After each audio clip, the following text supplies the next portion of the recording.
Graça e paz a todos, saúde a todos com a bênção do nosso Senhor Jesus Cristo e desde já agradeço a sua audiência, agradeço a todos vocês que estão assistindo esse vídeo nesse momento no dia do Senhor, para compartilharmos um pouco mais da palavra do nosso Deus, nela meditarmos, começarmos a semana já buscando a santa orientação que vem da tua palavra somente. E rogamos ao Santo Espírito de graça que fale aos nossos corações através dessa palavra, que nos dê todo o entendimento necessário para andarmos de maneira justa e correta na presença do nosso Deus. Então agradeço a toda a família que está me assistindo nesse momento, aos que assistirão também ao decorrer da semana. Que Deus te abençoe, que Deus seja com a sua casa, com a sua família, te dando sempre o discernimento que vem do Santo Espírito para viver uma vida que agrade a Ele somente. Amém? Então, antes de dar início à nossa mensagem, quero convidá-los para um momento de oração. Santo Deus, amado Pai, louvado seja o Teu nome, nós te agradecemos pelo privilégio de estarmos aqui para ouvir da Tua palavra, para dedicarmos uma parte do nosso tempo no dia do Senhor, para meditarmos na Tua santa lei, Pai, meditarmos naquilo que o Senhor nos revelou através dos profetas, dos apóstolos, aquilo que o Senhor tem para nos ensinar, para edificar e conduzir os passos da Tua igreja amada, dessa igreja que é do Senhor, ó Pai, dessa igreja que vive e inspira para a honra e glória do Senhor, ó Pai. Então, que neste momento o Teu Santo Espírito nos dê todo o entendimento necessário, ao qual nós rogamos humildemente, ó Pai, para sermos edificados por Ti, para sermos guiados por Ti e ouvirmos de fato a Tua voz que vem da Tua palavra, que não seja conselho humano, que não seja filosofias vãs, ó Pai, mas seja de fato poder do Senhor através da Tua palavra. Nós te louvamos e te exaltamos o nome por mais essa oportunidade e rogamos que o Teu nome seja glorificado através dessa mensagem. Em nome de Jesus. Amém, ó Pai. Muito bem, queridos.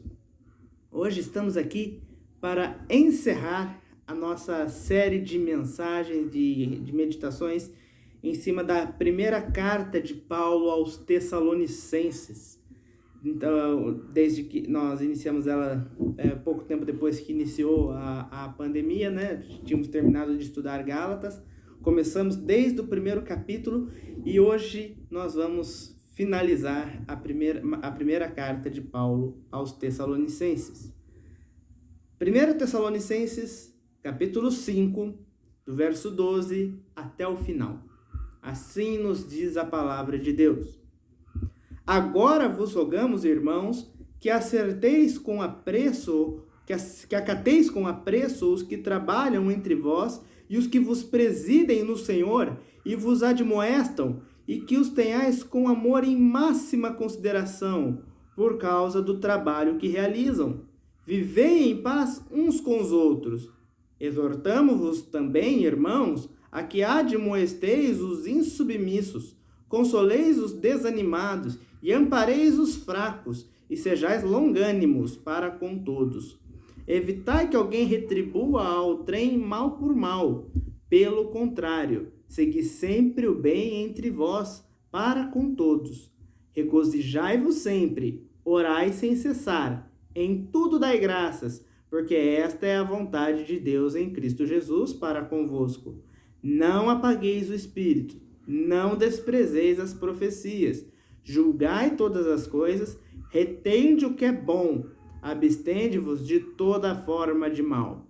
O mesmo Deus de paz santifique em tudo o vosso espírito, alma e corpo, sejam conservados íntegros e irrepreensíveis na vinda de nosso Senhor Jesus Cristo.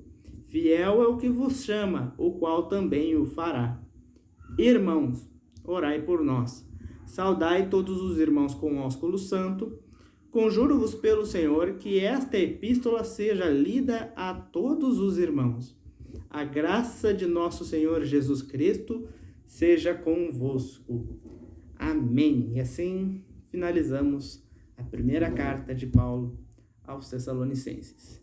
Como venho dizendo desde o primeiro capítulo, essa é uma carta onde claramente se percebe o amor de Paulo por aquela igreja, o apreço de Paulo para com aquela igreja, que lhe dava orgulho pela maneira como eles progrediam, como eles evoluíam na fé, como eles amadureciam perante a sociedade, dando bom testemunho, cooperando, né, para a progressão do reino, a qual até Paulo vê que é uma igreja que madurou bem, né, no evangelho que ele pregou, de modo que ele não precisaria voltar atrás, não precisaria reensinar os princípios básicos da fé. É uma igreja que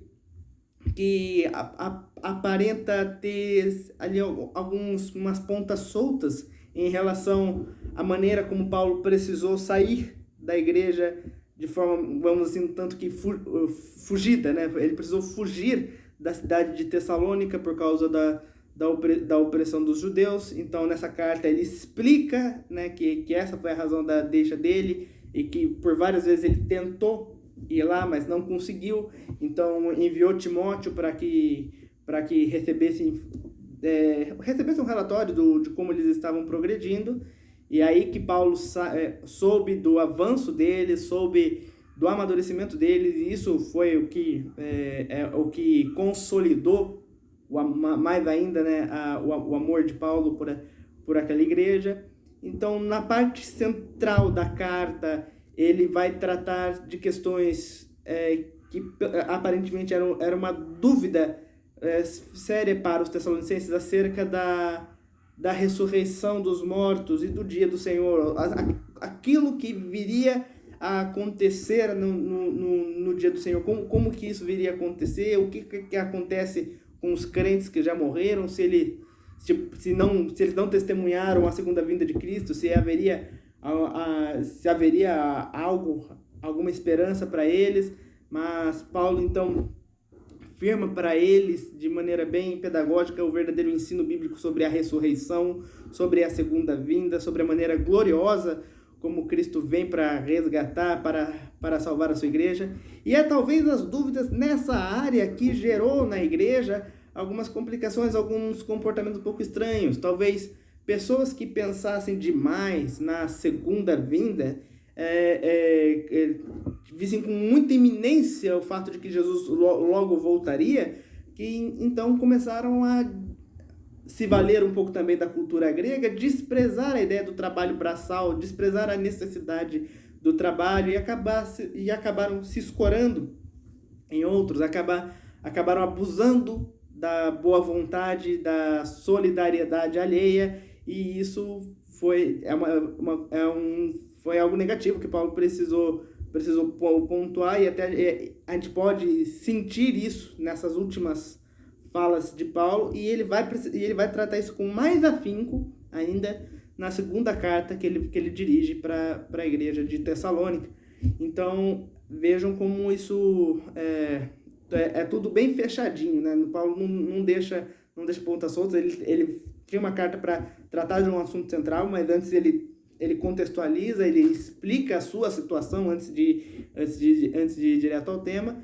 E por ocasião, como ele acabou de terminar o último ponto sobre a vigilância, sobre a necessidade de estar atento para a volta de Cristo, não ser como os que dormem, não ser como aqueles que são da noite, que vivem no pecado e que não se preparam para esse retorno. Então isso gera aí algumas admoestações, alguns conselhos que vêm por ocasião dessa última fala de Paulo sobre o que será a segunda vinda. Então ele agora traz já que ele já falou demais do futuro, né? Então ele fala um comportamento presente para a expectativa futura, né?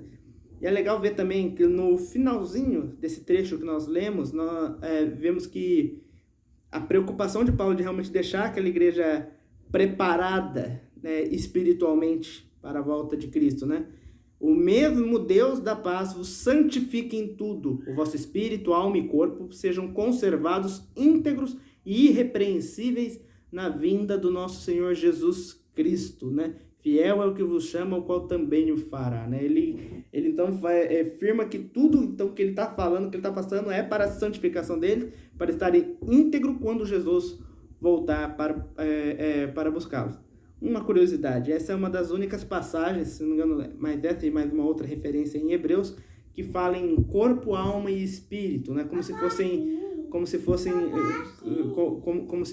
três partes distintas.